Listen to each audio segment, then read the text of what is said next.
a $5 million Connecticut mansion, a $4 million London townhouse, a $7 million English estate.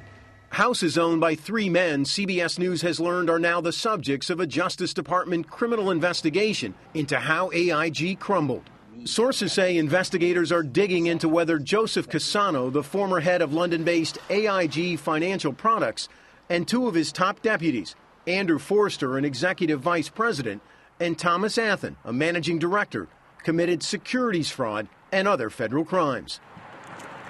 At issue, whether they intentionally provided false information about the size of AIG's losses in the mortgage-backed securities market to the public and auditors. They would look at email traffic to try to see who was saying what to who. John LaPerla is a former fraud investigator for the U.S. Postal Inspection Service. And the criminality would be if someone willfully intended to basically put in false information and ultimately defraud the general public and the stockholders.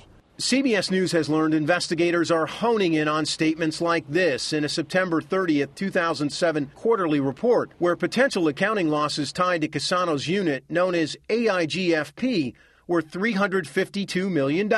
And the company said it was highly unlikely it will be required to make payments to clients, an indication the company was saying it was healthier than it actually was. And this November 7th press release, where AIGFP upped that potential accounting loss to $550 million. But by the end of the year, the potential losses became real and devastating, ballooning to more than $11.5 billion. That's a significant red flag. I mean, a jump like that within 3 months raises real questions. In a statement, AIG said it was unaware of any fraud or malfeasance, and it was fully cooperating with federal investigations. A senior AIG official, however, told us the company was stunned when the full scope of the losses first came to light in February 2008, at which point, he said, Cassano was asked to resign. Through their attorneys, both Cassano and Forrester declined comment on our story. Athen's attorney said his client arrived at AIGFP after it sustained substantial losses and was working to help minimize the continuing risk.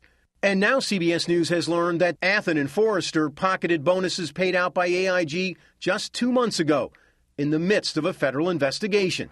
Sources say they are now negotiating a way to pay them back. Armin Katayan, CBS News, New York.